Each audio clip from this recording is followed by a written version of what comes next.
Hello friends, स्वागत है आपका हमारे चैनल स्टडी यूपी 53 में। दोस्तों, जैसा कि आप सभी इस बात से अवगत ही होंगे कि 8 मई को आपका 67th बीपीएससी का प्रीलिमिनरी एग्ज़ाम होने वाला है। उसी के मद्देनज़र देखते हुए मैंने सोचा है कि बिहार स्पेशल से लगभग 30 से 35 प्रश्न आते हैं, और क्यों ना केबीसी नैनो की बुक में, जो बिहार स्पेशल की बुक है, उसमें जो भी उसके समरी पॉइंट्स दिए हैं उसे आपके समक्ष प्रस्तुत किया जाए, जिससे कि आपकी तैयारी में एक धार लग सके और आप इससे एक अच्छा कट ऑफ क्लियर कर सकें। अगर कोई भी बच्चा है जो बिहार स्पेशल अभी तक कुछ भी नहीं पढ़ा है, वह भी अगर इस वीडियो को सिर्फ 2 से 3 बार पढ़ लेता है फास्ट स्पीड करके, तो उसके बिहार स्पेशल के लगभग 20 प्रश्न सही होने के चांस बहुत ज़्यादा बन जाते हैं। क्योंकि केबीसी नैनो की जो ये बिहार स्पेशल की पुस्तक है, ये एक समग्र बिहार स्पेशल का अवलोकन है, और इस वीडियो में आपको पूरी केबीसी नैनो की जो भी समरी उसमें स्मरणीय तथ्य दिए गए हैं वो सारे के सारे आपको प्रोवाइड किए जाएंगे। तो आपका काम है बस चुपचाप वीडियो खोल करके पढ़ना, और मेरा काम है आपको मटेरियल प्रोवाइड करना। तो चलिए देर ना करते हुए हम वन लाइनर जो भी ये प्रश्न हैं इनकी शुरुआत करते हैं। तो चलिए स्टार्ट करते हैं। तो हम यहाँ जो भी इम्पोर्टेंट टॉपिक्स हैं जहाँ से प्रश्न बनेंगे उन्हीं उन्हीं को हमने इस बुक से कवर किया है। तो चलिए देखते हैं। पहला है जो कि बौद्ध धर्म से संबंधित है। बुद्ध ने अपना सर्वप्रथम उपदेश सारनाथ के ऋषि पत्तनम में दिया था। तो याद रखिएगा कि बुद्ध का सबसे पहला उपदेश कहाँ दिया गया था, तो सारनाथ के ऋषि पत्तनम में। दोनों में से कोई ऑप्शन दे, आपको उसे टिक करना है। अगला है कि बुद्ध ने अपने जीवन के सर्वाधिक उपदेश कोसल देश की राजधानी श्रावस्ती में दिए एवं मगध को प्रचार का केंद्र बनाया। अगला है कि बौद्ध धर्म अनात्मवादी है, इसमें आत्मा की परिकल्पना नहीं की गई है। यह पुनर्जन्म में विश्वास करता है, जबकि वर्ण व्यवस्था एवं जाति प्रथा का क्या करता है, विरोध करता है। अगला है कि महात्मा बुद्ध ने बोध गया में तपुस एवं मल्लिक नाम के 2 सौदागरों को अपना शिष्य बनाया। ये दोनों शूद्र थे। इस तरह बुद्ध ने उन 2 शूद्रों को बौद्ध धर्म का सर्वप्रथम अनुयायी बनाया। अगला है कि बौद्ध धर्म के 2 प्रमुख संप्रदाय हैं, वो हैं हीनयान और महायान। अगला है कि हीनयान संप्रदाय के लोग श्रीलंका, म्यांमार, जावा आदि देशों में फैले हुए थे। अगला है कि महायान संप्रदाय के लोग तिब्बत, चीन, कोरिया, मंगोलिया और जापान में थे। ठीक है।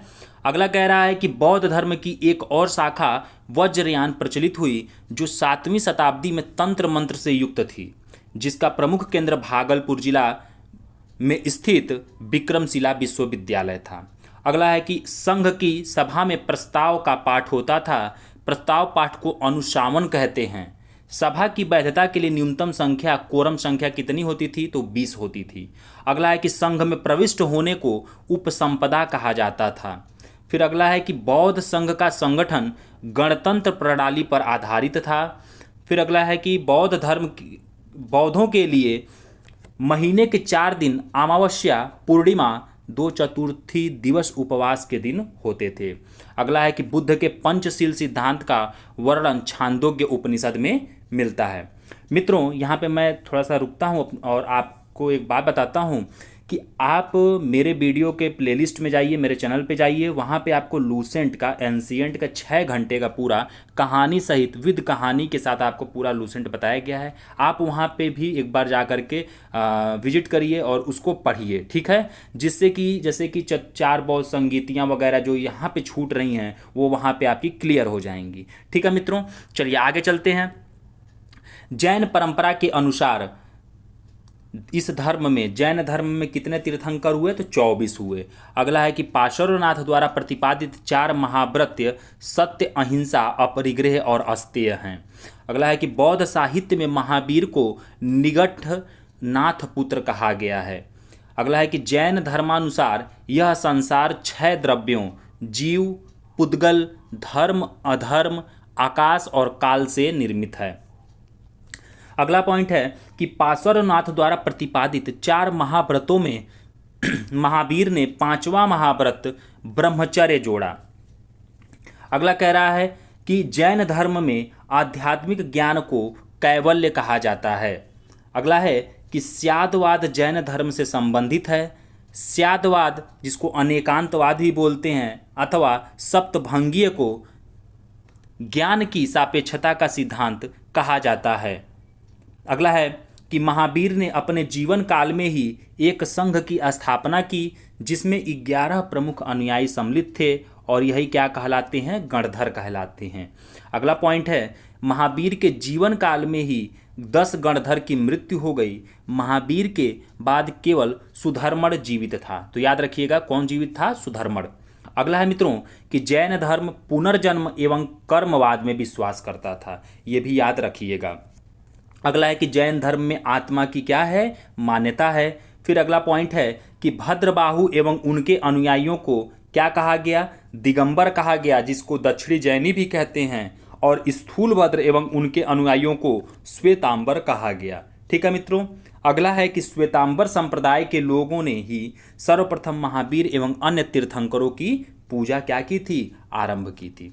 चलिए आगे चलते हैं। अब हम तो आगे देख लेते हैं कुछ प्रमुख राजवंश है जिनसे हमको क्रम लगाने के लिए या कम से कम एक हम पढ़ाई कर रहे हैं तो एक मोटा मोटी इस वंश के क्रम को जानना जरूरी है। तो हर्यक वंश जो आया मित्रों, याद रखिएगा कि हर्यक वंश का सबसे पहला प्रतापी राजा बिंबिसार था, फिर अजात शत्रु हुआ। ठीक है, ये 2 बहुत महत्वपूर्ण राजा थे, इन लोग को याद रखिएगा कि ये हर्यक वंश से संबंधित थे। और हर्यक वंश को ही पितृहंता वंश भी कहा जाता था क्योंकि इसमें सभी अपने पिता को मार करके गद्दी पर बैठते हैं। अगला वंश था शिशुनाग वंश। इसमें आप देखेंगे तो सबसे पहले शिशुनाग ने इसकी स्थापना की, फिर कालाशोक बैठता है गद्दी पे, फिर नंदीवर्धन। तो ये 3 नाम आपको एक क्रम न पूछ ले एग्जाम में, उसकी वजह से आपको मैं यहाँ बता रहा हूँ और याद रखना है। अगला है कि नंद वंश। नंद वंश में आप देखेंगे कि महापद्म नंद ने इसकी स्थापना की और बस इन्हीं को हमें जानना है। और लास्ट राजा जो घानानंद होते हैं जिनको चंद्रगुप्त मौर्य हराता है, तो ये इसको जानना है। मतलब कि महापद्म नंद ने नंद वंश की स्थापना की और घानानंद अंतिम शासक था। चलिए आगे हम बढ़ते हैं, जो भी हमारे और मुख्य पॉइंट्स हैं उसको देखते हैं। बिहार में पूरा पाषाण कालीन संस्कृति के साक्ष्य कहाँ से मिले हैं, तो मुंगेर, नालंदा जिलों से प्राप्त हुए हैं। ठीक है। अगला है कि मध्य पाषाण कालीन संस्कृति के साक्ष्य भागलपुर तथा चिरांद से मिले हैं। अगला है पॉइंट है कि नवपाषाण कालीन संस्कृति के साक्ष्य बिहार में चिरांद और वर्तमान नाम है सारण और चेचर मतलब कि प्राचीन नाम है वैशाली। देखिए थोड़ा सा सॉरी यहाँ कन्फ्यूजन हो गया, फिर से पढ़ रहा हूँ कि नवपाषाण कालीन संस्कृति के साक्ष्य बिहार में चिरांद, चिरांद क्या था कि नया नाम है और सारण पुराना नाम है इसका, तो याद रखिएगा दोनों, और चेचर वैशाली से प्राप्त हुए हैं। ठीक है। अगला है कि चिरांद से प्राप्त नवपाषाण काल के साक्ष्य के रूप में चमकदार पाषाण उपकरण, अस्थियों तथा सिंगों के बने उपकरण के साथ मिट्टी के बर्तनों के टुकड़े क्या हुए हैं, प्राप्त हुए थे। अगला है पॉइंट है मित्रों कि ऋग्वेद में बिहार को कीकट क्षेत्र और यहाँ के शासक प्रेमगंध का उल्लेख है। वाराह पुराण में कीकट क्षेत्र को क्या माना जाता है, तो अपवित्र क्षेत्र माना गया है। तो ये सब वन लाइनर क्वेश्चन बना सकता है, याद रखिएगा, बहुत इंपॉर्टेंट आपको मैं फैक्ट दे रहा हूँ। ठीक है, इसे आप हल्के में मत लीजिएगा, ये सब केबीसी नैनो की समरी है। ठीक है ना। आगे कह रहा है कि बिहार में वैदिक संस्कृति का प्रसार मुख्यतः उत्तर वैदिक काल में ही हुआ। अगला है पॉइंट है कि प्रारंभ में मगध राज्य की राजधानी गिरिव्रज मतलब जिसको राजगीर बोलते हैं यहाँ थी। यहाँ का शासक बिंबिसार जो कि हर्यक वंश का था, अभी मैंने आपको पीछे बताया भी। अगला है कि बिंबिसार और अजातशत्रु दोनों महात्मा बुद्ध के समकालीन थे। याद रखिएगा मित्रों, ये सारे के सारे फैक्ट बहुत इंपॉर्टेंट हैं। अगला है कि जैन ग्रंथ भगवती सूत्र के अनुसार अजातशत्रु ने अपने कूटनीतिज्ञ मंत्री वश्यकार की सहायता से वज्जी संघ के सदस्यों में फूट डालकर उसकी शक्ति को कमजोर कर दिया और उसे मगध राज्य में मिला लिया। अगला पॉइंट है कि मगध के पड़ोस में स्थित वज्जी 8 कुलों का एक संघ था जिसमें विदेह, ज्ञात्रिक, लिच्छवी, कात्रिक एवं वज्जी क्या थे, महत्वपूर्ण थे। अगला है मित्रों कि नंद वंश का संस्थापक महापद्म नंद था। पुराणों में इसे क्या बोलते हैं, सर्व छत्रांतक बोलते हैं एवं एकराट जैसी उपाधियों से इसे विभूषित किया गया है।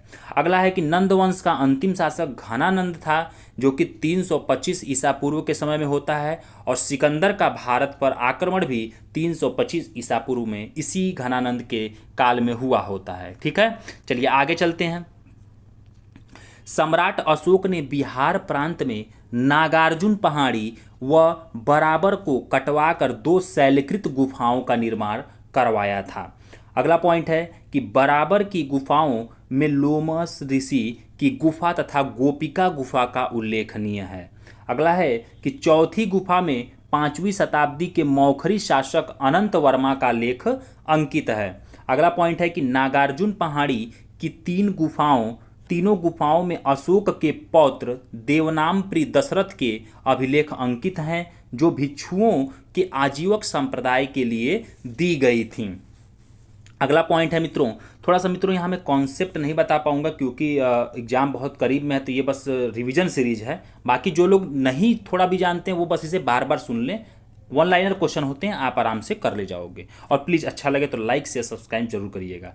चलिए अगला है कि बराबर पहाड़ी पर भी स्थित 4 में से 3 गुफाओं में अशोक के शिलालेख होने से यह ज्ञात होता है कि 2 गुफाएं अशोक द्वारा शासन के 12वें वर्ष और क्रमशः 19वें वर्ष भिक्षुओं को क्या की गई थी, दान दी गई थी।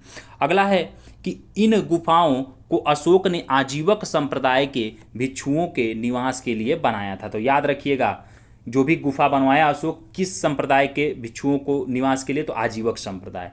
अगला है कि विशाख दत्त के मुद्रा राक्षस में मौर्यों को क्या बोला गया है, तो ब्रिसल कहा गया है। अगला पॉइंट है कि कौटिल्य चाणक्य का अर्थशास्त्र मौर्यकालीन राजनीति इतिहास जानने का क्या है, प्रमुख स्रोत है। अगला पॉइंट है कि चंद्रगुप्त मौर्य के दरबार में मेगस्थनीज, जो कि सेल्यूकस निकेटर का राजदूत था, मेगस्थनीज द्वारा निम्नलिखित, याद रखिएगा, देखिए यहाँ थोड़ा सा दिया नहीं, हम समझा देते हैं। चंद्रगुप्त मौर्य के दरबार में मेगस्थनीज जो आया वो सेल्यूकस निकेटर का राजदूत बनकर के आया। अगला है इसमें कि मेगस्थनीज द्वारा लिखित पुस्तक इंडिका थी, याद रखिए, जिससे मौर्यों के शासन व्यवस्था को जानने का सबसे अच्छा स्रोत माना जाता है। अगला है कि अपने जीवन के अंतिम चरण में चंद्रगुप्त मौर्य ने जैन आचार्य भद्रबाहु से जैन धर्म की दीक्षा लेकर के श्रवण बेलगोला, जो कि कर्नाटक में स्थित चंद्रगिरी पहाड़ी पर शरीर को त्याग दिया, याद रखिएगा। अगला है कि मौर्य काल में तक्षशिला शिक्षा का सर्वाधिक प्रसिद्ध केंद्र था। अगला पॉइंट है मित्रों कि बिंदुसार आजीवक संप्रदाय का अनुयायी था। फिर आगे देखते हैं, अभिलेखों में अशोक को देवनामप्रिय और देवनाम प्रियदर्शी से संबोधित किया गया है।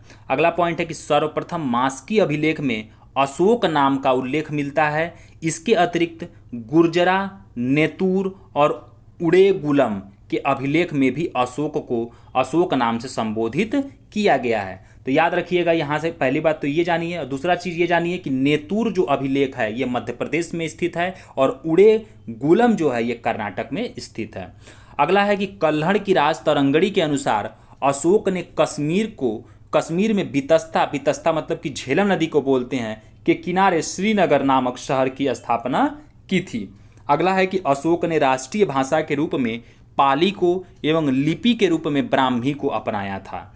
अगला है कि अभिलेखों द्वारा प्रजा को संदेश देने की प्रेरणा अशोक को संभवतः ईरानी शासक डेरियस से मिली थी। ठीक है, चलिए आगे चलते हैं।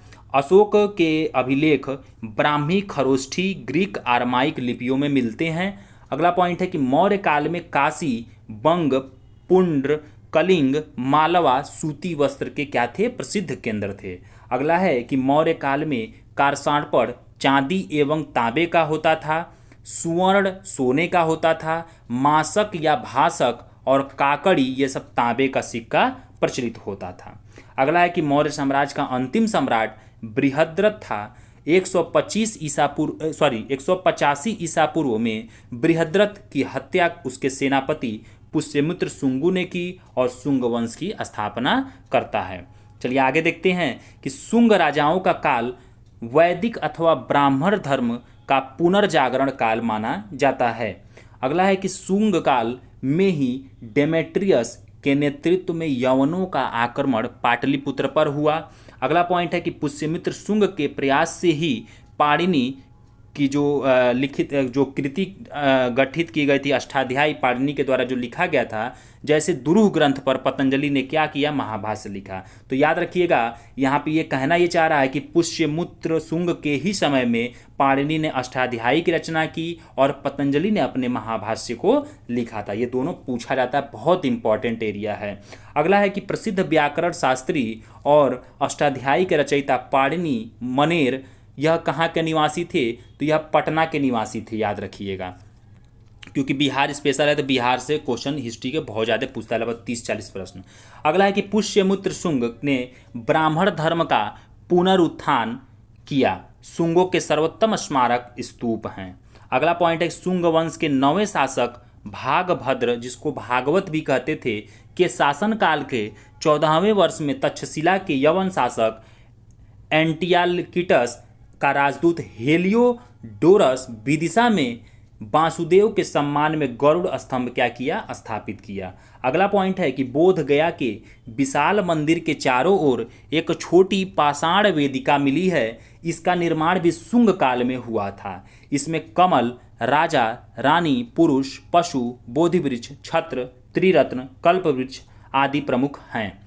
अगला है कि शुंग काल में समाज में बाल विवाह का प्रचलन था तथा कन्याओं का विवाह 8 से 12 वर्ष की आयु में किया जाने लगा था। चलिए आगे देखते हैं। अगला पॉइंट है हमारा मित्रों कि भारत में सर्वप्रथम सोने के सिक्के विम कडफिसस ने चलाए। अगला पॉइंट है कि कनिष्क के दरबार में पाशर्व, वसुमित्र, अश्वघोष जैसे बौद्ध दार्शनिक, नागार्जुन जैसे विद्वान और चरक जैसे चिकित्सक विद्यमान थे। अगला पॉइंट है कि चरक कुषाण वंशीय कनिष्क के दरबार के माने जाने चिकित्सक थे। इनके द्वारा चिकित्सा शास्त्र पर एक ग्रंथ लिखा गया जिसे चरक संहिता कहा जाता है। अगला पॉइंट है कि कनिष्क कुल का अंतिम महान सम्राट कौन था, तो यह वासुदेव था। चलिए अब हम आ जाते हैं गुप्त वंश पे। सब हम आपको क्रम से लेके चलेंगे, आप टेंशन न लीजिएगा। गुप्त वंश का वास्तविक संस्थापक चंद्रगुप्त प्रथम था। अगला पॉइंट है कि चंद्रगुप्त प्रथम द्वारा 319 से 20 ईस्वी में गुप्त संवत चलाया गया। अगला पॉइंट है कि समुद्रगुप्त को विसेंट स्मिथ ने भारतीय नेपोलियन की संज्ञा दी है।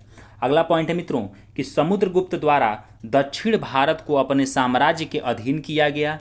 अगला पॉइंट है कि समुद्रगुप्त के वीणा अंकित मुद्राओं से यह ज्ञात होता है कि वह संगीत में रुचि रखता था। अगला पॉइंट है कि समुद्रगुप्त के विषय में हरिसेन ने अपने प्रयाग प्रशस्ति में लिखा है। अगला है कि चंद्रगुप्त द्वितीय ने शकों को पराजित करके सकारी की उपाधि तथा व्याध प्रकार के सिक्के उत्कीर्ण करवाए। याद रखिएगा, ठीक है ना। ये सारे आप बार बार बस पढ़ लीजिएगा, बहुत सारे प्रश्न यहाँ से बनते हैं। अगला है कि चंद्रगुप्त द्वितीय विक्रमादित्य के नाम से भी जाना जाता है। अगला पॉइंट है कि गुप्त शासकों में सर्वाधिक अभिलेख कुमार गुप्त के मिलते हैं। फिर अगला पॉइंट है कि कुमार गुप्त के शासन का वर्णन उसके मंदसौर अभिलेख से मिलता है जिसकी रचना वत्स भट्टी ने की थी। अगला पॉइंट है मित्रों कि कुमार गुप्त के सिक्कों से पता चलता है कि उसने अश्वमेध यज्ञ किया था। अगला पॉइंट है कुमार गुप्त के ही शासन काल में नालंदा विश्वविद्यालय की स्थापना हुई। इस विश्वविद्यालय को ऑक्सफोर्ड ऑफ महायान बौद्ध कहा जाता है। अगला पॉइंट है कि गुप्त काल में भू राजस्व की दर 1/4 से बढ़ाकर 1/6 कर दी गई थी।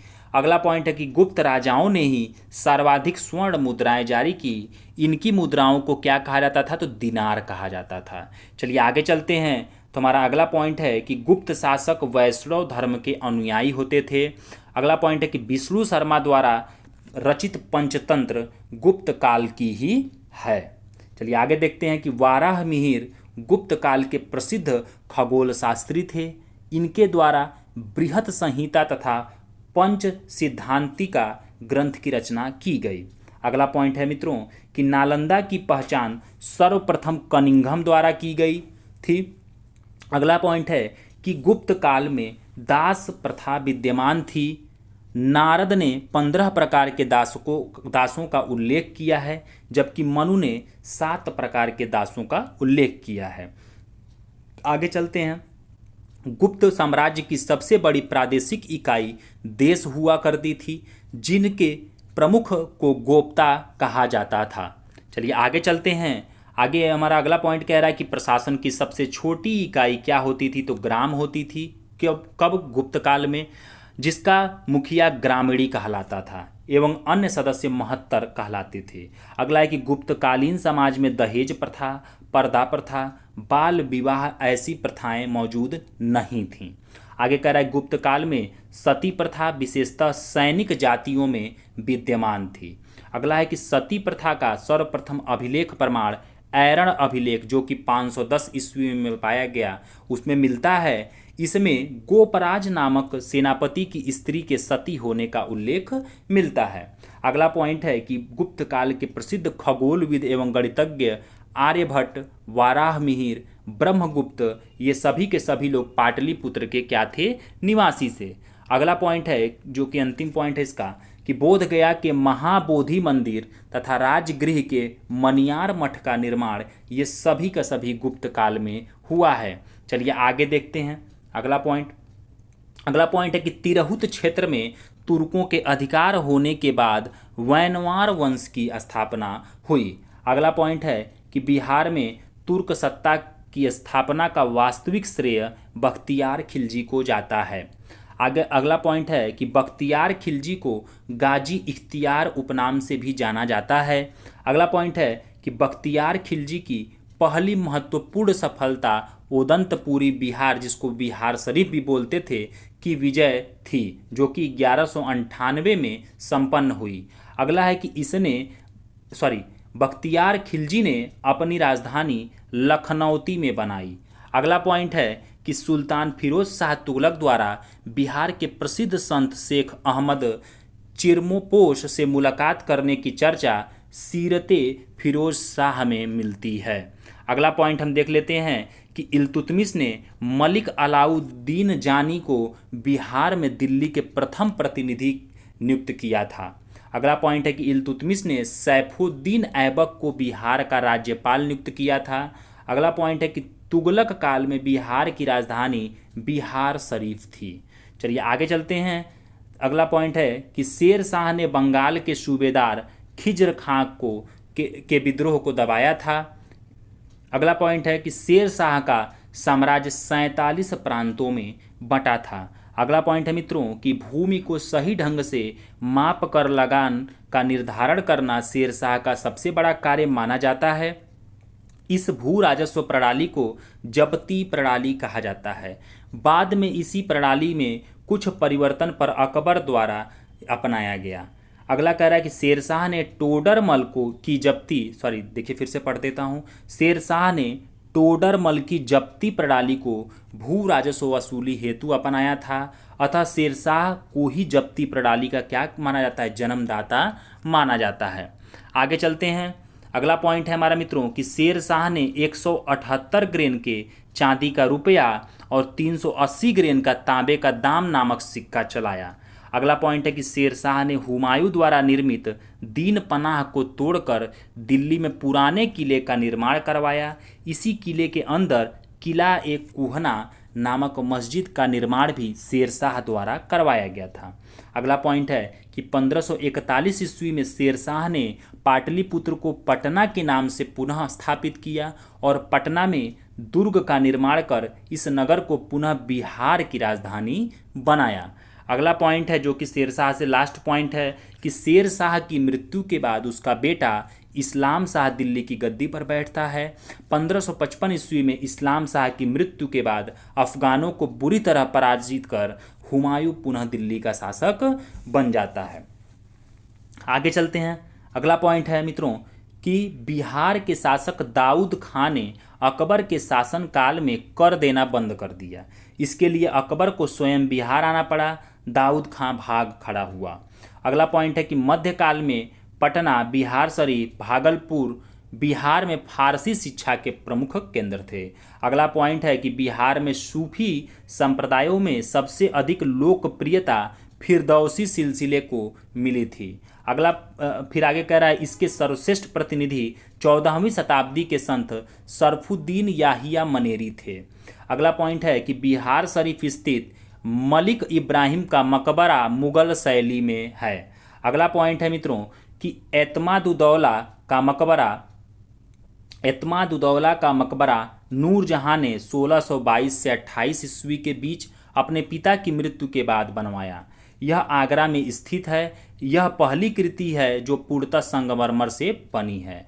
फिर आगे कह रहा है मित्रों कि इसमें सजावट की पित्रा-दूरा शैली का प्रयोग किया गया है। अगला पॉइंट है अजीम उस-शान के पुत्र फर्रुखसियर का जन्म कहाँ हुआ था? पटना में हुआ था। चलिए अब हम थोड़ा सा आधुनिक भारत में प्रवेश करते हैं, तो जो भी हमारे बिहार से रिलेटेड आधुनिक भारत के प्रश्न बनेंगे वो देखते हैं। सबसे पहले तो आप देखिए जो कि ये फैक्ट्रियाँ जो आईं, जो विभिन्न विदेशी यात्री आए, इन्होंने अपनी कहाँ कहाँ फैक्ट्री लगाई, इसके बारे में देख लेते हैं। तो पुर्तगाली फैक्ट्री आप देखेंगे तो यह 17वीं सदी के पूर्वार्ध में बिहार में आती हैं और ये वहाँ से सूती वस्त्र का उत्पादन करती हैं। डच जो फैक्ट्री होती है 1632 में बिहार में प्रवेश करती है और यह अनाज, सोरे और सूती वस्त्र से रिलेटेड उत्पादन करती हैं। ब्रिटिश फैक्ट्री बिहार में 1651 में प्रवेश करती हैं पूर्णतया और नील और सूती वस्त्र से संबंधित उत्पादन करती हैं। और डेन फैक्ट्री जो है ये 1774 में आती हैं और ये सूती वस्त्र का उत्पादन से संबंधित हैं। चलिए आगे देखते हैं अब हम आगे अपना पॉइंट। 1713 में फर्रुखसियर का राज्याभिषेक पटना में ही हुआ था और आपने देखा कि पटना में ही ये जन्म लेता है, अजीम उस-शान का लड़का होता है। उसके बाद उसने आगरा में जहांदार शाह को पराजित कर मुगल सिंहासन पर बैठता है। अगला पॉइंट है कि बिहार के सूबेदार सैयद हुसैन अली खान एवं उसका भाई अब्दुल्ला खान को सैयद बंधु के नाम से जाना जाता है, जो शासक निर्माता के रूप में प्रसिद्ध थे।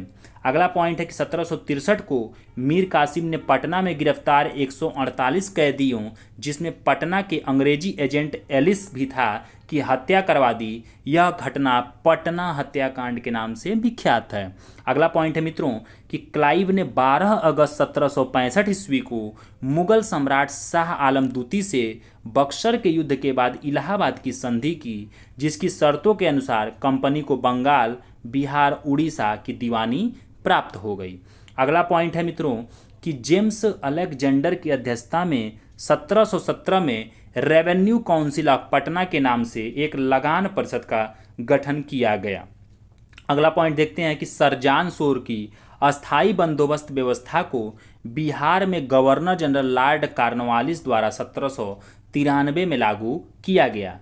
अगला पॉइंट है कि जब ईस्ट इंडिया कंपनी को 1765 ईस्वी में बिहार का दीवानी अधिकार प्राप्त हो गया तो उसके बाद बिहार का प्रशासन चलाने के लिए नायब नाजिम अथवा उप प्रांतपति का पद बनाया गया। अगला पॉइंट है कि 1772 में वॉरेन हेस्टिंग ने राजा सिताब राय को अपदस्थ कर उसके पुत्र कल्याण सिंह को रायन की उपाधि प्रदान की। अगला पॉइंट है मित्रों कि वर्ष 1770 ईस्वी के बाद 1783 ईस्वी में पुनः बिहार में क्या हुआ? अकाल पड़ा। इस समस्या के समाधान के लिए और अनाज भंडारण के लिए पटना गोल घर का निर्माण किया गया। चलिए अगला पॉइंट हम देख लेते हैं। पटना 1822 ईस्वी से 1868 ईस्वी तक बहाबी आंदोलन का मुख्य केंद्र था। अगला पॉइंट है कि बहाबी आंदोलन एक मुस्लिम समाज सुधार आंदोलन था जिसके प्रवर्तक सैयद वहाब थे। पटना के विलायत अली और इनायत अली की इस आंदोलन में अग्रणी भूमिका थी। अगला पॉइंट है कि बहाबी के अनुयायी अपने आप को अहले हदीस कहते थे। अगला पॉइंट है कि 1770 ईस्वी में बिहार का पूर्णिया जिला सन्यासी विद्रोह का केंद्र था। चलिए आगे देखते हैं। अगला पॉइंट है कि बॉयज एसोसिएशन की स्थापना 1909 में की गई। इसकी अध्यक्षता अशफाक खान ने की थी। अगला पॉइंट है कि सरस्वती एकेडमी की स्थापना 1901 ईस्वी में दरभंगा में की गई। अगला पॉइंट है कि बंगाल विभाजन के दौरान 16 अक्टूबर 1905 को दरभंगा में राखी दिवस मनाया गया। अगला पॉइंट है मित्रों कि बिहार स्टूडेंट कॉन्फ्रेंस की स्थापना 1906 में हुई। अगला पॉइंट है कि बिहार प्रांतीय सम्मेलन का गठन 1908 ईस्वी में पटना में हुआ। अगला पॉइंट है कि बिहार प्रांतीय सम्मेलन के प्रथम अध्यक्ष सैयद हसन इमाम थे। अगला पॉइंट है कि सर्वप्रथम बिहार को प्रथम प्रांत बनाने की मांग 1894 में प्रकाशित पत्रिका बिहार टाइम्स ने रखी। अगला पॉइंट है कि सर्वप्रथम पृथक बिहार की मांग सच्चिदानंद सिन्हा और महेश नारायण ने प्रस्तुत की थी। चलिए आगे चलते हैं, आगे देखते हैं। अगला पॉइंट है कि 1906 ईस्वी में डॉक्टर राजेंद्र प्रसाद द्वारा पटना में बिहार छात्र सम्मेलन का आयोजन किया गया। अगला पॉइंट है कि 1 अप्रैल 1936 को बिहार से उड़ीसा को अलग कर दिया गया। अगला पॉइंट है मित्रों कि वारिंद्र कुमार घोष ने स्वदेशी आंदोलन के प्रचार के लिए देवघर में गोल्डन लीग की स्थापना की। अगला पॉइंट है बंगाल विभाजन के विरोध में चलाए गए स्वदेशी आंदोलन के दौरान जमशेदपुर में Tata iron and steel company ने सरकारी और विदेशी सहायता लेने से इनकार कर दिया। अगला पॉइंट है 1856 में मुजफ्फरपुर के कैदियों द्वारा लोटा विद्रोह किया गया। यह विद्रोह कैदियों को पीतल के लोटा की जगह मिट्टी के बर्तन दिए जाने के कारण हुआ था। अगला पॉइंट है कि 28 जून 1931 को पटना बम कांड हजारीलाल और प्रकाश उर्फ सूर्यनाथ चौबे द्वारा किया गया। अगला पॉइंट है कि 9 नवंबर 1932 को लाहौर षड्यंत्र के सरकारी गवाह फणींद्र नाथ घोष को बेतिया जिले में छुरा मार करके हत्या कर दी गई। इस हत्या के लिए बैकुंठ शुक्ल को 14 अप्रैल 1933 को फांसी की सजा दी गई।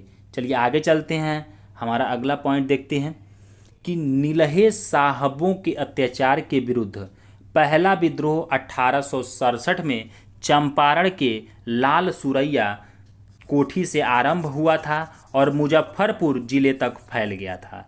अगला पॉइंट है कि चंपारण सत्याग्रह के लिए गांधी जी को निमंत्रित करने वाले राजकुमार शुक्ल चंपारण के मूरतनी भरहवा गांव के निवासी थे।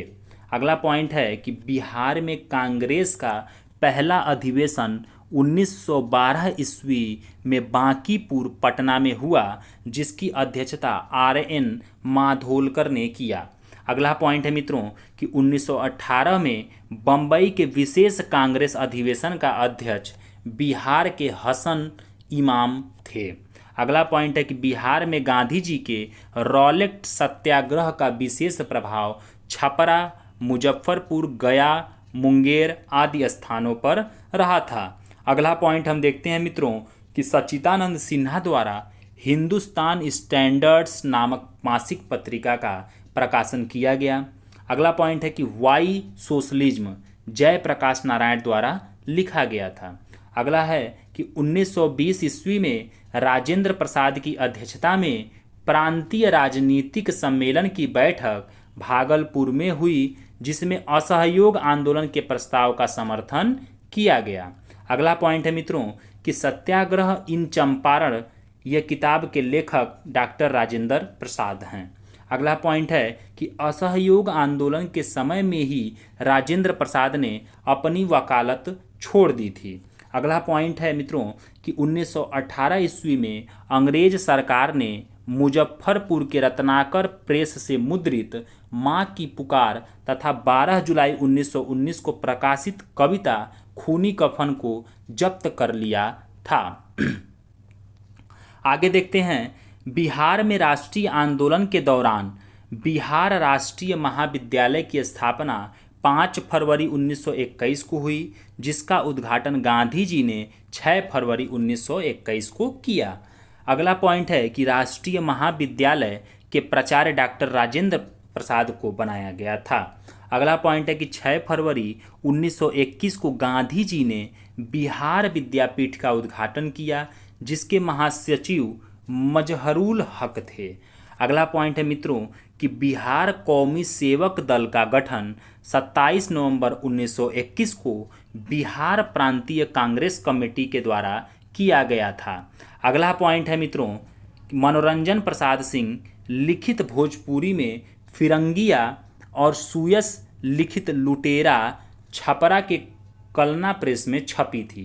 तो याद रखिएगा कि फिरंगिया और लुटेरा ये मनोरंजन प्रसाद द्वारा लिखा गया था और यह छपरा के कलना प्रेस में छपी थी। अगला है कि असहयोग आंदोलन के दौरान ये दोनों पुस्तिकाएं संपूर्ण तिरहुत प्रमंडल में वितरित की गई थीं। अगला पॉइंट है कि बिहारी स्टूडेंट कॉन्फ्रेंस का 16वां अधिवेशन अक्टूबर 1921 में श्रीमती सरला देवी की अध्यक्षता में हजारीबाग में संपन्न हुआ था। अगला पॉइंट है कि असहयोग आंदोलन के दौरान फुलवारी शरीफ में मौलाना सज्जाद द्वारा इमारत सरिया नामक संस्था का गठन हुआ था।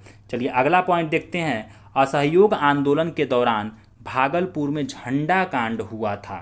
अगला पॉइंट है मित्रों कि 10 अगस्त 1929 को बिहार में राजनीतिक पीड़ित दिवस मनाया गया। पटना में उस दिन डॉक्टर राजेंद्र प्रसाद के नेतृत्व में एक जुलूस निकाला गया था। अगला पॉइंट है मित्रों कि सविनय अवज्ञा आंदोलन के दौरान बिहार में पहली बार 2 महिलाएं राजनीतिक अभियोग में गिरफ्तार की गई। ये पहली महिला थीं श्रीमती सरस्वती देवी और दूसरी थीं श्रीमती साधना देवी जी। अगला पॉइंट है कि सविनय अवज्ञा आंदोलन के दौरान डॉक्टर राजेंद्र प्रसाद 14 दिसंबर 1930 को कारावास की अवधि पूरी करके हजारीबाग जेल से रिहा हुए। अगला पॉइंट है 5 मई 1931 को गांधी इरविन समझौता के अंतर्गत सविनय अवज्ञा आंदोलन को स्थगित कर दिया गया तथा दूसरी बार यह आंदोलन 3 जनवरी 1932 को प्रारंभ हुआ। अगला पॉइंट है 23 मार्च 1931 को भगत सिंह, सुखदेव, राजगुरु को फांसी दिए जाने के विरोध में पटना में 26 मार्च को पूरी हड़ताल रही। विरोध सभा में श्री कृष्ण सिंह, जगत नारायण लाल ने उग्र भाषण दिया था। चलिए आगे देखते हैं। मुंगेर के गोडारी थाना में सविनय अवज्ञा आंदोलन के दौरान 14 महिलाओं को धरना देने और जुलूस निकालने के अपराध में गिरफ्तार कर लिया गया, जिसमें श्रीमती अनूप देवी, श्रीमती सुशीला देवी, श्रीमती सरस्वती देवी आदि थे। अगला पॉइंट है कि मुंगेर के तारापुर में क्रांतिकारियों द्वारा थाना भवन पर राष्ट्रीय झंडा फहराने का प्रयत्न 15 फरवरी 1932 को किया गया। यहाँ एकत्र लोगों पर पुलिस के गोली चलाने से 15 लोग मारे गए। अगला पॉइंट है मित्रों कि सविनय अवज्ञा आंदोलन के दौरान छपरा में कारागार के कैदियों द्वारा नंगी हड़ताल किया गया। अगला पॉइंट है कि गांधी जी ने सविनय अवज्ञा आंदोलन को 7 अप्रैल 1934 को स्थगित कर दिया। चलिए आगे चलते हैं।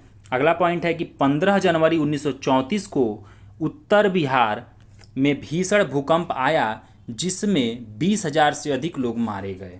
अगला पॉइंट है कि भूकंप पीड़ितों की सहायता के लिए बिहार केंद्रीय रिलीफ कमेटी नामक एक गैर सरकारी संस्था की स्थापना हुई।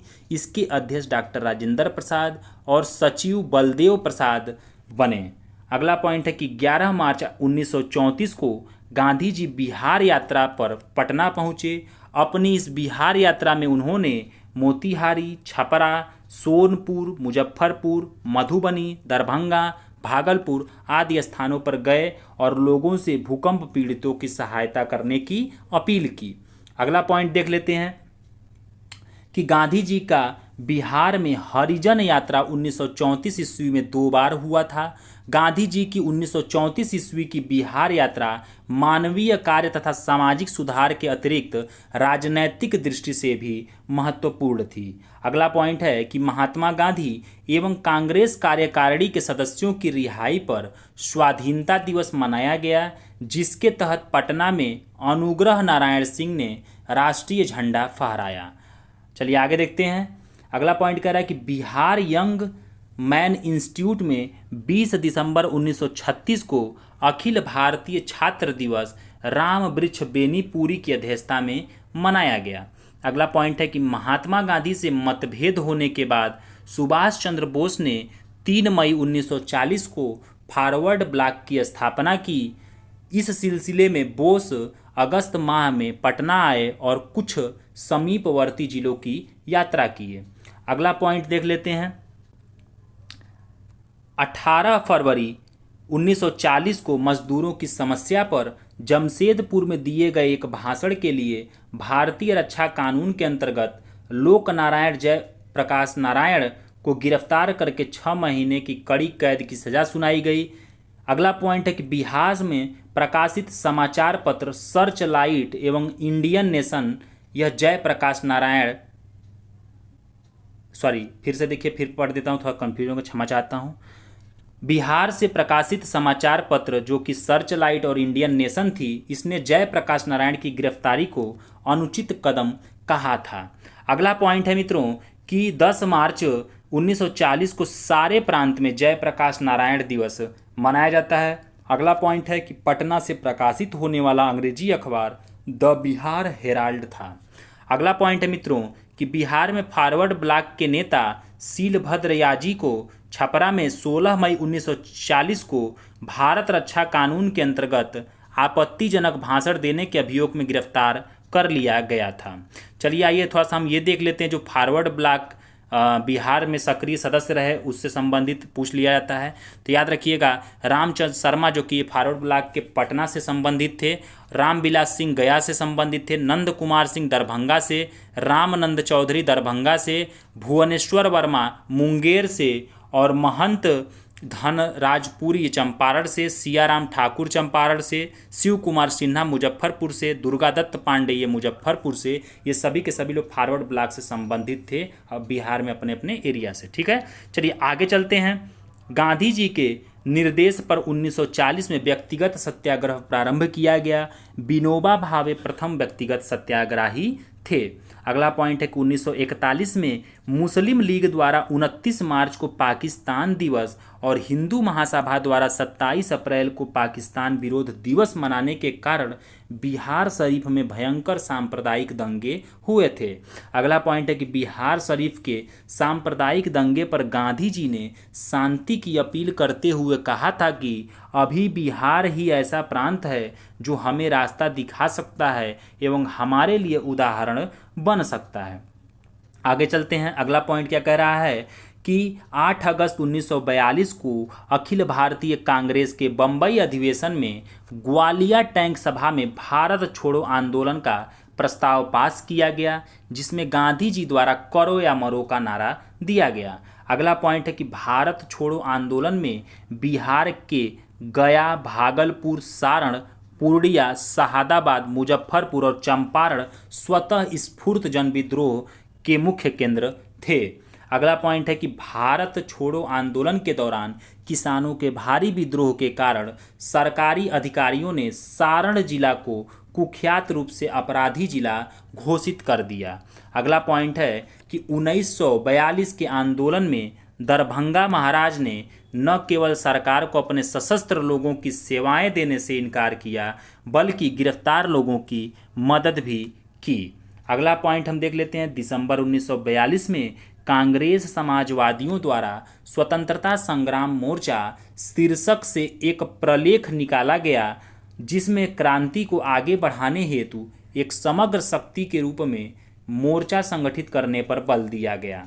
अगला पॉइंट है कि चंपारण के गोविंदगंज थाना में ऋषि दल के अंतर्गत लगभग 1 महीने तक जनता को राज्य बना रहा। इसका गठन करने में श्री राम श्रय दुबे का प्रमुख हाथ था। अगला देखते हैं कि भारत छोड़ो आंदोलन के दौरान पटना से प्रकाशित सर्चलाइट, इंडियन नेशन और राष्ट्रवाणी का प्रकाशन नहीं हुआ था। अगला है कि 12 अगस्त को सरकारी नीति के विरोध में डीएल नंद केओलियर ने पटना बुद्ध समिति के सचिव पद से त्यागपत्र दे दिया था। अगला पॉइंट है कि भारत छोड़ो आंदोलन के दौरान जयप्रकाश नारायण की पत्नी प्रभावती देवी को भी गिरफ्तार किया गया था। अगला पॉइंट है कि पटना के फतेहपुर में 65 व्यक्तियों ने समानांतर प्रशासन कुछ दिनों तक चलाया। बिहार प्रांतीय कांग्रेस कमेटी का मुख्यालय अस्थायी तौर पर यहीं से काम करता था। अगला पॉइंट हम देखते हैं मित्रों कि 30 अगस्त 1942 को जगत नारायण लाल ने यहाँ एक सभा की और इसके कार्यकर्ताओं को शहीद संघ नाम दिया।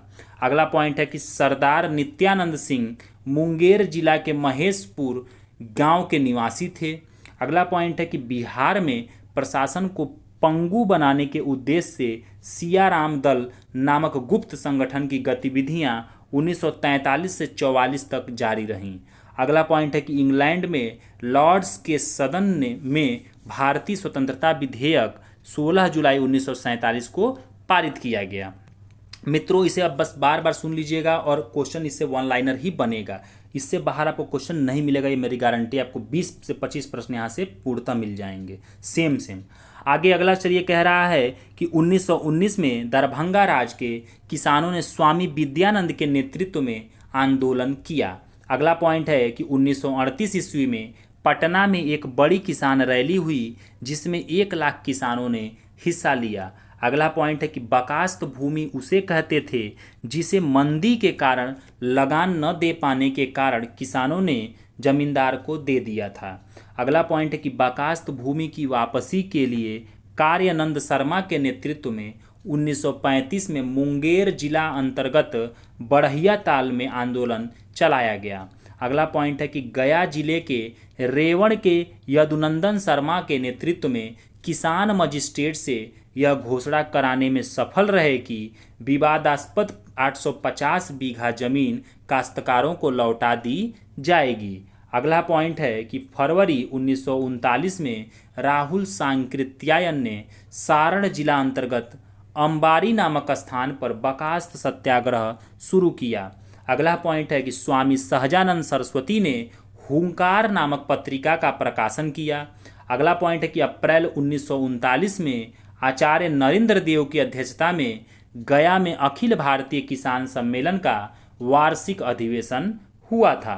अगला पॉइंट है मित्रों कि संथाल विद्रोह जमींदारों एवं साहूकारों के खिलाफ विद्रोह था। अगला पॉइंट है कि संख्यात्मक रूप से बिहार की सबसे बड़ी अनुसूचित जनजाति संथालों की थी।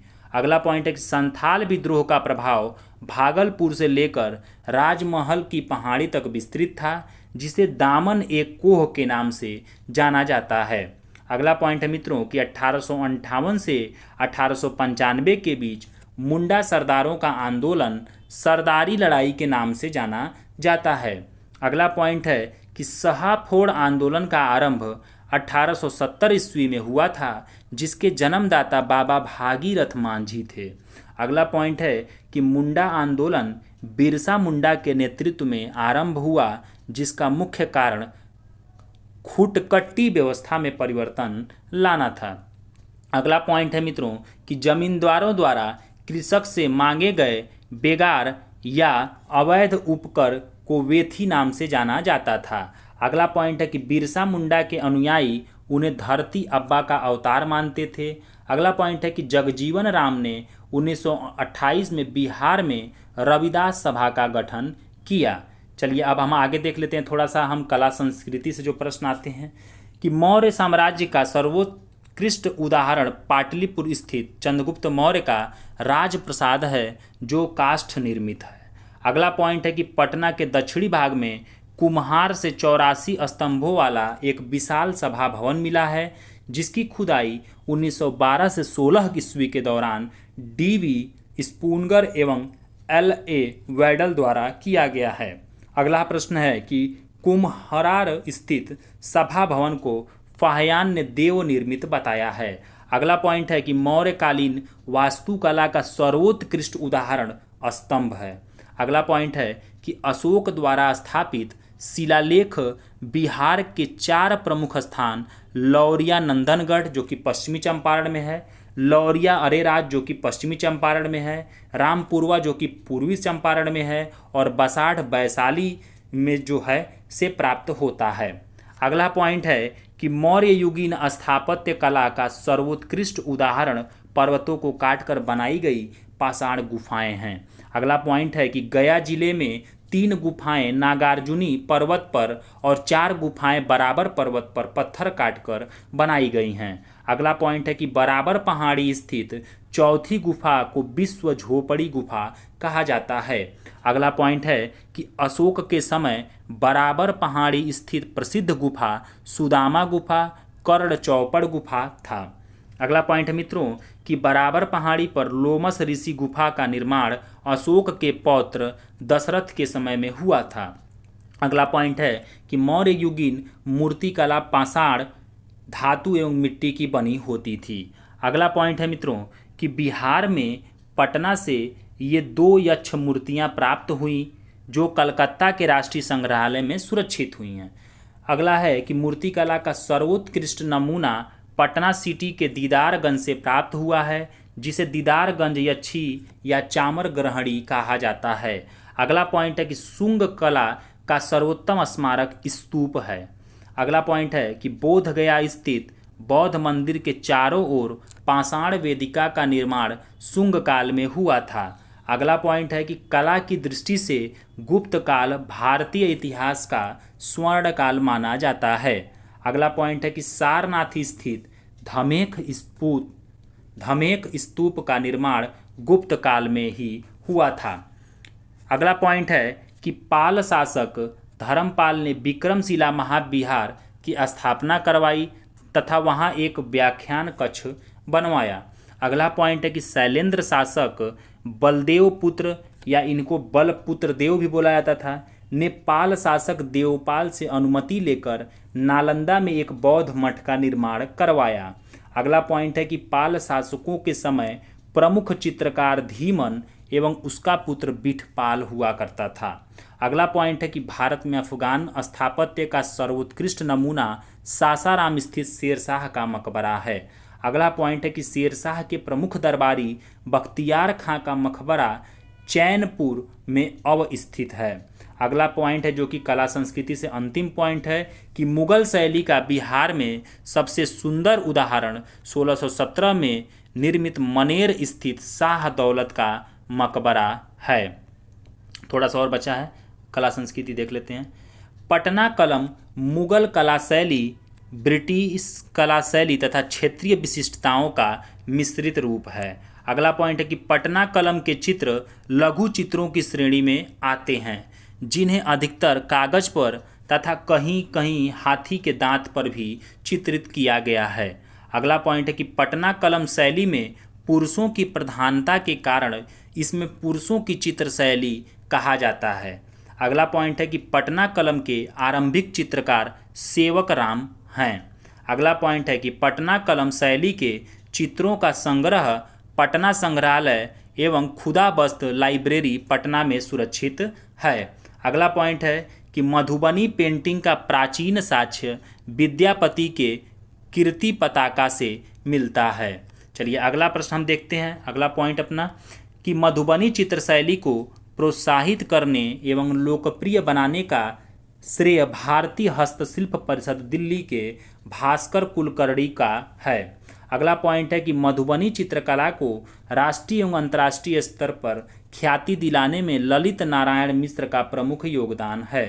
अगला पॉइंट है कि जापान के तोकामाची सिटी में मिथिला पेंटिंग का संग्रहालय बनाया गया है, जिसके संस्थापक जापान के हासेगावा हैं। अगला पॉइंट है कि मधुबनी चित्रकला में महिलाओं की प्रधानता होने के कारण इसे महिलाओं की चित्रकला कहा जाता है। अगला पॉइंट देखते हैं मित्रों कि जादोपटिया चित्रकला संथाल समाज के मिथक पर आधारित भारत की प्राचीन चित्रकला है। अगला पॉइंट है कि नचारी राग के गीतों का सृजन मिथिला के प्रख्यात कवि विद्यापति ने किया था। अगला पॉइंट है कि लगनी राग की रचना का श्रेय महाकवि विद्यापति को दिया जाता है। अगला पॉइंट है कि फाग गीतों की रचना का श्रेय बेतिया राज के जमींदार नवल किशोर सिंह को प्राप्त है। अगला पॉइंट है कि उर्दू को वर्ष 1984 ईस्वी में बिहार का दूसरा राजभाषा बनाया गया। अगला पॉइंट है सदल मिश्र बिहार के एकमात्र ऐसे अध्यापक थे जिन्हें फोर्ट विलियम कॉलेज में देसी भाषा में पुस्तक तैयार करने हेतु चुना गया था। अगला पॉइंट देख लेते हैं मित्रों कि मगधी भाषा के प्रथम कवि ईशान को माना जाता है। अगला पॉइंट है कि आधुनिक युग में मगधी भाषा के विकास में लक्ष्मी नारायण पाठक का महत्वपूर्ण योगदान है। अगला पॉइंट है कि भोजपुरी का विकास 17वीं शताब्दी में धरतीदास और दरियादास ने किया था।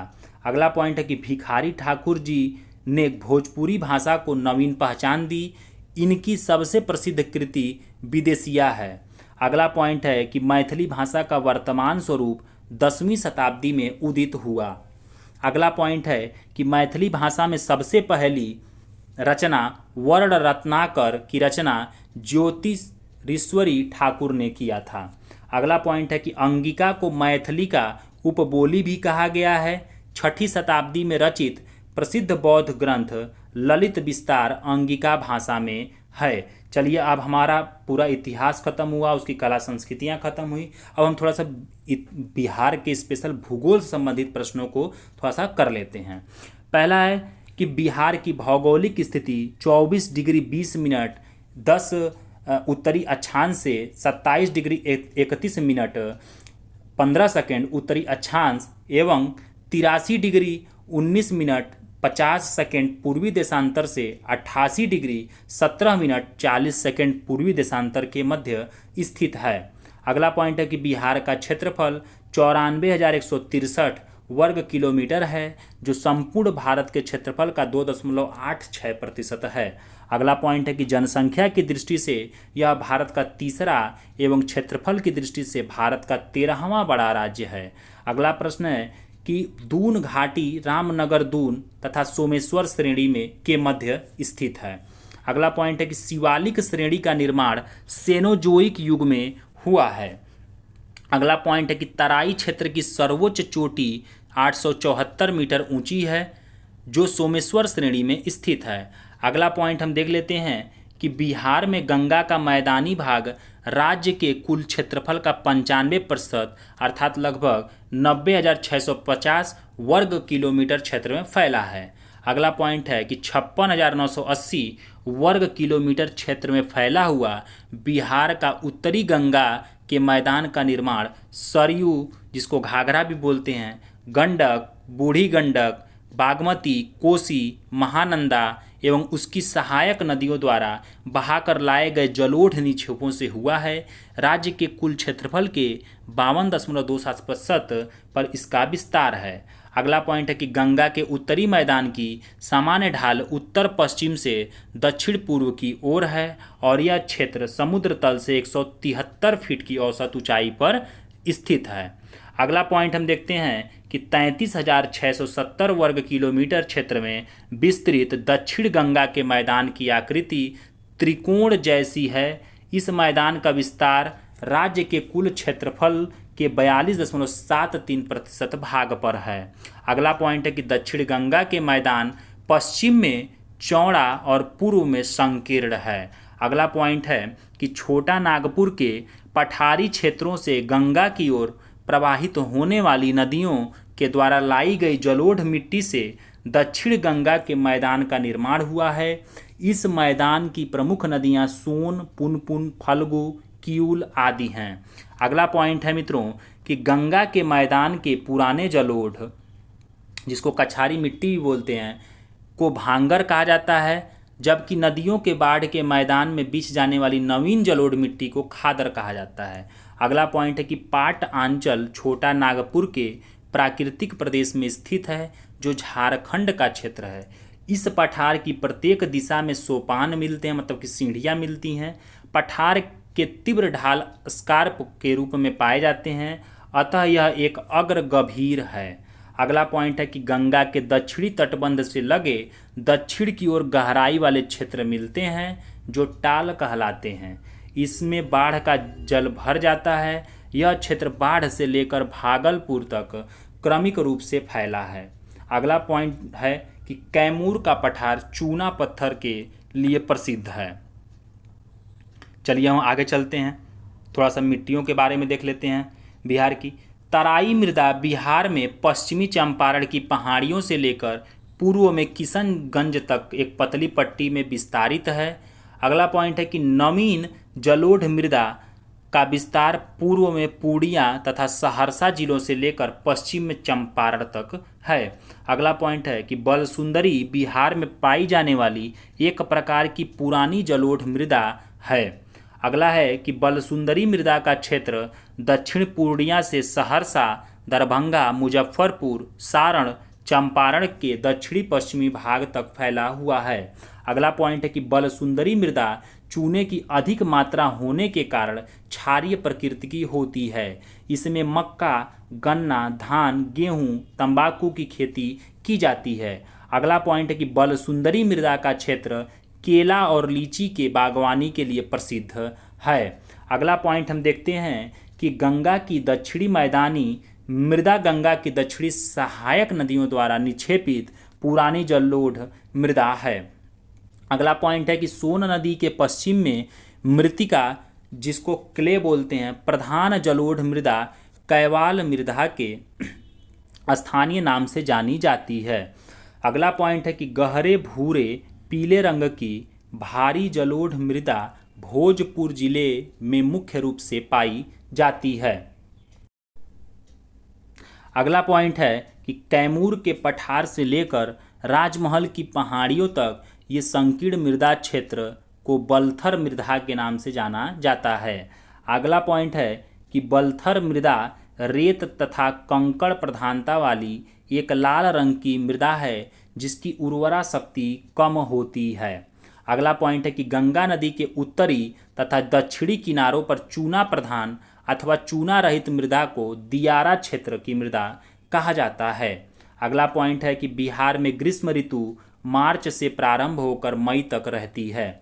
अगला पॉइंट है मित्रों कि बिहार का पूर्वी भाग अगर पश्चिम बंगाल के समान आर्द्र है तो इसका पश्चिमी भाग पूर्वी उत्तर प्रदेश के समान उपोष्ण होता है। अगला पॉइंट है कि बिहार में औसतम उच्चतम तापमान वाला स्थान गया है। अगला पॉइंट है कि अप्रैल में आर्द्रता की मात्रा समस्त बिहार में न्यूनतम होती है। अगला पॉइंट हम देखते हैं कि मार्च से मई तक बंगाल बिहार में चलने वाली धूल भरी आंधी नॉर्वेस्टर या काल बैसाखी कहलाती है। अगला है कि बिहार के उत्तर पूर्व में स्थित किशनगंज राज्य का सर्वाधिक वर्षा वाला क्षेत्र है। अगला है कि बिहार में अधिकांशतः वर्षा बंगाल की खाड़ी से आने वाली दक्षिण पश्चिमी मानसूनी हवाओं से होती है। अगला पॉइंट है कि अक्टूबर माह में मानसूनी हवाओं के बंगाल की खाड़ी की ओर लौटने को मानसून का प्रत्यावर्तन कहते हैं। चलिए मित्रों, हम थोड़ा सा देख लेते हैं बिहार की प्रमुख नदियां तथा उसके उद्गम स्थल पूछ लिए जाते हैं, देख लेते हैं। ठीक है, तो गंगा नदी है, यह गंगोत्री उत्तराखंड से उसका उद्गम स्थान है और यह बंगाल की खाड़ी में अपना मुहाना बनाती है। यही बस इतना पूछा जाता है, 3 चीज़, बाकी आगे का नहीं पूछा जाएगा। अगला है सरयू नदी जो कि मिलाम नेपाल से निकलती है और गंगा में जाकर के गिरती है, छपरा में जाके गंगा में मिल जाती है। गंडक नदी जो है यह मानगमोट और कुतांग नेपाल और तिब्बत से निकलती है और यह गंगा में जाकर के हाजीपुर में मिल जाती है। बूढ़ी गंडक जो है ये सोमेश्वर की पहाड़ी से निकलती है और यह गंगा नदी में मुंगेर में जाकर के मिल जाती है। बागमती नदी महाभारत श्रेणी नेपाल से निकलती है और यह कोसी में जाकर के मिल जाती है बिहार में। आगे देखते हैं हम कमला नदी, यह महाभारत श्रेणी नेपाल से निकलती है, यह भी काढ़ागोला में गंगा में मिल जाती है। अगला है कोसी नदी जो कि सप्त कोसी नेपाल से निकलती है, यह भी जाकर के कुर्सेला में गंगा नदी से मिल जाती है। अगला है महानंदा नदी जो कि महाभारत श्रेणी नेपाल से निकलती है और यह कटिहार में जाकर के गंगा नदी में मिल जाती है। अगला है कर्मनाशा नदी, यह विंध्याचल की पहाड़ी से निकलती है और चौसा गंगा में जाकर के मिल जाती है। सोन नदी, यह अमरकंटक मध्य प्रदेश की पहाड़ी से निकलती है और यह पटना में जाकर के गंगा नदी में मिल जाती है। और आगे हम देखते हैं उत्तरी कोयल नदी जो कि रांची के पठार झारखंड से निकलती है और यह सोन नदी में जाकर के मिल जाती है। दक्षिणी कोयल नदी छोटा नागपुर के पठार झारखंड से निकलती है और गंगा नदी में जाकर के मिल जाती है। अजय नदी जो कि बटपाड़ जमुई से निकलती है और यह गंगा में पश्चिम बंगाल में जाके मिल जाती है। अगला है पुनपुन नदी जो कि चोरहा पहाड़ी पलामू झारखंड से निकलती है और यह फतुहा में जाके गंगा से मिल जाती है। अगला है फल्गु नदी जो कि उत्तरी छोटा नागपुर के पठार से निकलती है और गंगा नदी में जाकर के मिल जाती है।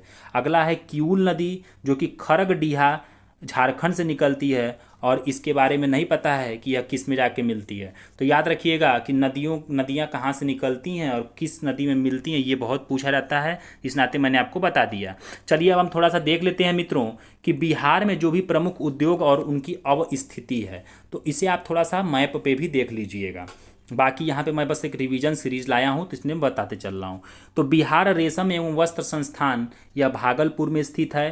तेल शोधक कारखाना बरौनी में स्थित है। Bharat wagon and engineering company limited यह मोकामा और मुजफ्फरपुर में स्थित है।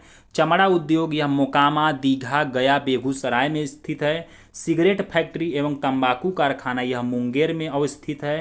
कागज उद्योग समस्तीपुर और दरभंगा में उपस्थित है स्थित है। अगला है कि उर्वरक उद्योग तो यह बरौनी में स्थित है। ट्रैक्टर निर्माण कारखाना तो यह पटना के फतुहा में स्थित है। अगला अगर हम देखें कि बिहार स्टेट स्कूटर्स लिमिटेड तो यह भी पटना के फतुहा में है। अगला है मखाना क्लस्टर, यह दरभंगा में स्थित है। खनन उद्योग औरंगाबाद में स्थित है। लीची क्लस्टर मुजफ्फरपुर में स्थित है। लौह उद्योग गया और पूर्णिया में स्थित है। अगला है हीरा तराशने की इकाई, जो कि बिहार में पहली इकाई है, यह पटना में स्थित है। कांच उद्योग यह पटना में स्थित है। तसर रेशम उद्योग यह भागलपुर में स्थित है। और अगर हम देखें थर्मल पावर स्टेशन, जो कि कोयला आधारित पावर स्टेशन है, ये भागलपुर, बाढ़, नवीनगर, बरौनी, कांटी, मुजफ्फरपुर में स्थित है। अगला है रेल पहिया उद्योग, जो कि बेला में स्थित है, सारण जिले में। अगला है रेल इंजन मरम्मत कारखाना, यह जमालपुर में स्थित है। अगला है रेल विद्युत इंजन कारखाना, यह मधेपुरा में स्थित है। रेल डीजल इंजन कारखाना यह सारण में स्थित है, मढ़ौरा में। अगला है कि carriage repair rail workshop Harnaut Nalanda में स्थित है। अगला पॉइंट है कि आयुध कारखाना, तो यह आयुध कारखाना राजगीर नालंदा में स्थित है। अगला है प्लाईवुड उद्योग, यह हाजीपुर में स्थित है। फिर शीशा उद्योग यह पटना में स्थित है। बर्तन उद्योग यह सिवान और बिहटा में स्थित है। दिया सलाई उद्योग यह कटिहार में स्थित है। सीमेंट कारखाने उद्योग यह बंजारी और औरंगाबाद और कैमूर में स्थित है। मित्रों, यहाँ से एक दो प्रश्न भी बने जाते हैं। आपका काम है बार बार सुनना, अपने आप ये याद हो जाएगा। जब आप ऑप्शन देखोगे तो कर ले जाओगे, ठीक है ना। तो चलिए चलते हैं, अब आगे चलते हैं। आगे देखते हैं मित्रों कि भारत में कृषि फसल वर्ष की अवधि 1 जुलाई से 20 जून की होती है। अगला पॉइंट है कि राज्य के कुल कृषि क्षेत्र के लगभग 50% से अधिक भाग पर धान की खेती की जाती है। चावल आर्द्र एवं उष्ण जलवायु की फसल है। अगला पॉइंट है कि बिहार में धान की खेती के लिए गंगा के मैदान में अनुकूलतम दशा उपलब्ध है। अगला पॉइंट है कि धान के बाद गेहूं बिहार का दूसरा मुख्य खाद्यान्न फसल है। गेहूं की खेती के अंतर्गत 21 लाख हेक्टेयर क्षेत्र हैं। अगला पॉइंट है कि मक्का आर्द्र एवं उपोष्ण जलवायु की फसल है। बिहार में अधिकांश मक्का का उत्पादन गंगा के उत्तरी घाटी में किया जाता है। अगला पॉइंट है कि भारत दलहन का सबसे बड़ा उत्पादक एवं उपभोक्ता देश है। अगला पॉइंट है कि बिहार में दलहनी फसलों में सर्वाधिक उत्पादन चना का किया जाता है। तो ये सब फैक्ट याद रखिएगा मित्रों, बहुत पूछा जाता है, ठीक है। अगला है कि गंगा के दक्षिणी मैदानी भाग में भोजपुर, रोहतास, बक्सर, औरंगाबाद, गया, पटना, नालंदा, मुंगेर, भागलपुर चना के मुख्य उत्पादक जिले हैं। अगला है कि अलसी का उत्पादन मुख्यतः भोजपुर, रोहतास, बक्सर, कैमूर, गया, दरभंगा, पूर्णिया एवं चंपारण जिलों में किया जाता है। अगला है कि बिहार के तिलहनी फसलों में सरसों और राई का प्रमुख स्थान है। अगला पॉइंट है कि गन्ना बिहार की मुख्य नगदी फसल है। पश्चिमी चंपारण जिला इसका सबसे बड़ा उत्पादक है। अगला पॉइंट है कि जूट के उत्पादन में पश्चिम बंगाल के बाद बिहार का देश में दूसरा स्थान है। अगला पॉइंट है जो कि अंतिम पॉइंट है यहाँ से, कि बिहार में जूट का सर्वाधिक उत्पादन पूर्णिया जिले में किया जाता है। जूट की फसल की बुआई अप्रैल मई के महीनों में की जाती है। यहाँ से भी मित्रों 1 से 2 प्रश्न आते हैं, उसे आप तैयार कर लीजिएगा। चलिए आगे चलते हैं। कह रहा है कि नालंदा और तथा पटना जिलों में आलू का सर्वाधिक उत्पादन होता है। अगला पॉइंट है बिहार में सर्वाधिक फलों का उत्पादन गंगा के उत्तरी मैदान में किया जाता है। अगला पॉइंट है कि बिहार राज्य में महत्वपूर्ण फसलों की प्रति हेक्टेयर उत्पादकता राष्ट्रीय औसत से कम है, किंतु मक्का और दालों के उत्पादन में बिहार राज्य की प्रति हेक्टेयर उत्पादकता राष्ट्रीय औसत से अधिक है।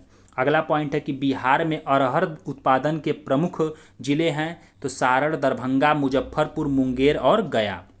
अगला पॉइंट है बिहार में चना उत्पादक जिलों में शाहाबाद, गया, पटना, मुंगेर और भागलपुर स्थित हैं। अगला प्रश्न है कि मडुआ, जिसको रागी बोला जाता है, के उत्पादन में बिहार का देश में स्थान सर्वोपरि है। अगला प्रश्न है कि ज्वार के उत्पादन की दृष्टि से शाहाबाद, चंपारण, मुंगेर जिले प्रमुख हैं। बिहार में ज्वार का सर्वाधिक उत्पादन शाहाबाद में होता है। अगला पॉइंट है कि राज्य में अधिकांशतः किसान कृषक मजदूर हैं जिनके पास अपनी भूमि के विकास के लिए कोई संसाधन नहीं है। अगला पॉइंट हम देखते हैं कि बिहार राज्य में सिवान, सारण, गोपालगंज, वैशाली, मुजफ्फरपुर, समस्तीपुर तथा पूर्वी एवं पश्चिमी चंपारण जिलों की मिट्टियों में व्यापक रूप से लवणीयता एवं क्षारीयता समस्या पाई जाती है। अगला पॉइंट है कि ब्रिटिश काल में किसानों को पंचमुखी वर्गीकरण श्रेणी में रखा जाता था। अगला पॉइंट है कि छोटा नागपुर पठार की मुख्य फसलें मक्का एवं दलहन हैं। अगला पॉइंट है कि राज्य में प्रखंड स्तर पर ई किसान भवन स्थापित करने का लक्ष्य रखा गया है। अगला पॉइंट है कि बिहार में कुल भू क्षेत्र का 19.6% भाग बहुफसली क्षेत्र के अंतर्गत आता है। अगला पॉइंट है कि बिहार के बेगूसराय जिले को वर्मी कंपोस्ट जिला के नाम से जाना जाता है। अगला प्रश्न है मित्रों कि बिहार के जमुई जिला में स्थित केडिया ग्राम राज्य का पहला जैविक ग्राम है। अगला पॉइंट है कि सुधा कोऑपरेटिव की स्थापना रामचंद्र सिन्हा जो कि IAS अधिकारी थे उन्होंने किया था। चलिए अब हम थोड़ा सा बिहार के प्रमुख टाइगर रिजर्व, अभयारण्य एवं पक्षी विहार को देख लेते हैं। यहाँ से भी एक दो प्रश्न बन जाते हैं। तो वाल्मीकि टाइगर रिजर्व यह पश्चिम चंपारण में स्थित है। भीमबांध अभयारण्य यह मुंगेर में अवस्थित है। यही बस पूछा जाता है तो यही बता रहा हूँ। गौतम बुद्ध वन्यजीव अभयारण्य गया में स्थित है। पंत वन्य प्राणी अभयारण्य नालंदा राजगीर में स्थित है। उदयपुर वन्य प्राणी अभयारण्य यह पश्चिमी चंपारण बेतिया में स्थित है। कैमूर अभयारण्य यह रोहतास कैमूर में स्थित है। नागी डैम पक्षी अभयारण्य यह जमुई में अवस्थित है। नकटी डैम पक्षी अभयारण्य यह जमुई में स्थित है। चलिए आगे चलते हैं। वाल्मीकि राष्ट्रीय उद्यान यह पश्चिमी चंपारण में स्थित है। कांवर झील पक्षी अभयारण्य यह बेगूसराय में स्थित है। विक्रमशिला गंगेटिक डॉल्फिन अभयारण्य यह भागलपुर में स्थित है। गोगाबिल पक्षी विहार यह कटिहार में स्थित है। कुशेश्वर पक्षी अभयारण्य दरभंगा में स्थित है। सलीम अली जुब्बा साहनी बरैला झील पक्षी अभयारण्य वैशाली में अवस्थित है। सरेया मन पक्षी विहार यह पश्चिमी चंपारण में अवस्थित है। आगे देख लेते हैं। परमान डॉल्फिन अभयारण्य अररिया में स्थित है। हरियाबार हिरण पार्क यह अररिया में स्थित है। सुहियान पक्षी विहार यह भोजपुर में अवस्थित है। कारकटगढ़ मगरमच्छ संरक्षण रिजर्व केंद्र यह कैमूर में अभी प्रस्तावित है, ठीक ना, बनने के लिए। रजौली वन्यजीव अभयारण्य यह नवादा में अवस्थित है। और कैमूर टाइगर रिजर्व यह भी कैमूर में प्रस्तावित है। तो याद रखिएगा ये इतने सारे टाइगर रिजर्व और जो भी राष्ट्रीय उद्यान थे बिहार के, तो ये इसमें से एक दो प्रश्न पक्का बन जाता है। आगे थोड़ा सा देख लीजिए, इसमें नीचे लिखा है कि बिहार में स्थित अभयारण्यों में सर्वाधिक क्षेत्रफल कैमूर वन्यजीव अभयारण्य का है, तो ये भी याद रखिएगा। चलिए आगे थोड़ा सा हम देख लेते हैं जो कि थोड़ा सा विविध से मिसलेनियस से जो भी प्रश्न है कि राष्ट्र कवि रामधारी सिंह दिनकर की रचना उर्वशी के लिए उन्हें 1972 में ज्ञानपीठ पुरस्कार से सम्मानित किया गया। अगला पॉइंट है कि बिहार से प्रकाशित प्रथम हिंदी समाचार पत्र कौन सा था, तो बिहार बंधु था।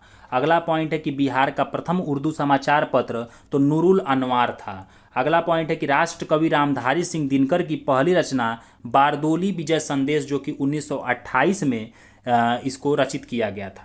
अगला पॉइंट है कि बिहार के पहले अंग्रेजी समाचार पत्र द बिहार हेराल्ड का प्रकाशन 1875 में गुरु प्रसाद सेन द्वारा किया गया था। अगला पॉइंट है कि उर्दू अखबारों में सबसे पुराना सदा ए आम है जो वर्तमान समय में भी पटना से प्रकाशित होता है। अगला पॉइंट है कि बाबा नागार्जुन को मैथिली साहित्य में यवी के नाम से भी जाना जाता है। अगला पॉइंट है कि बिहार में मैथिली भाषा को भारतीय संविधान की 8वीं अनुसूची में स्थान दिया गया है। अगला प्रश्न है कि बिहार के प्रमुख समाचार पत्र बिहारी के संपादक मुरली खेर थे। अगला प्रश्न है कि देववाड़ी और अक्षयकम संस्कृत पत्रिकाएं क्रमशः मुंगेर और आरा से प्रकाशित हुई। अगला है पॉइंट कि न्यूज ब्रेक साप्ताहिक पत्रिका थी जो पटना से प्रकाशित होती थी। अगला देख लेते हैं कि लोक संगीत तथा गीतों के माध्यम से भोजपुरी का अत्यधिक विस्तार हुआ है। तो मित्रों, यहीं पे हमारा यह पूरा केबीसी नैनो की जो बिहार समग्र की पुस्तक आती है उसके पूरे इम्पॉर्टेंट समरी फैक्ट्स पॉइंट्स को हमने कंप्लीट कर लिया। और ये मेरा वादा है मित्रों, और ये गारंटी है, आप लिख के ले लीजिएगा। आप बस इसे 2-3 बार फास्ट स्पीड करके पढ़ लीजिए, चाहे आप रिवीजन कर रहे हो तो भी पढ़ लीजिए या नए बच्चे हों वो भी पढ़ लीजिए। इससे 25 से 30 प्रश्न आपको हूबहू मिल जाएंगे। 10 प्रश्न आप अगर छोड़ भी देंगे तो कोई दिक्कत नहीं। तो कहीं ना कहीं आप जो एक प्रश्न ना कर पाएँ उससे बढ़िया कि आप 30 प्रश्न को टच कर ले जाएं, और हूबहू वन लाइनर इसी से ही बनेगा, ये कन्फर्म है। इसीलिए मैंने आपको यह प्रोवाइड कराया है और आप इसको अच्छे से पढ़िए। और मित्रों, आप लोगों के लिए मैं बहुत मेहनत करता हूँ, पंखे उंखे बंद करके आप लोगों के लिए वीडियो बनाता हूँ कि आप लोगों को सुनने में आसानी हो, और काफ़ी पसीना भी होता है। तो मित्रों, बस आप लोगों से एक यही हाथ जोड़ करके विनती है कि ज़्यादा से ज़्यादा हमारे वीडियो को शेयर करिए, अच्छा लगे तो लाइक करिए, सब्सक्राइब करिए, और अगर कोई गलती हमसे हो रही हो तो उसे कमेंट बॉक्स में ज़रूर बताएं आप लोग। ठीक है, तो फिर आप लोग अच्छे से तैयारी करिए, और ऐसे ही मैं आप लोगों को और भी वीडियो प्रोवाइड कराऊंगा। बाकी अगर बिहार का टेस्ट सीरीज आपको करना है तो मेरे प्लेलिस्ट में जाइए, लूसेंट पढ़ना है कहानी के माध्यम से तो प्लेलिस्ट में जाके देखिए, सब का सब आपको मिलेगा। ठीक है, और बहुत जल्द ही हम यूपी पीसीएस 2022 के लिए टेस्ट सीरीज शुरू करने वाले हैं। ठीक है, तो ओके, धन्यवाद, थैंक यू।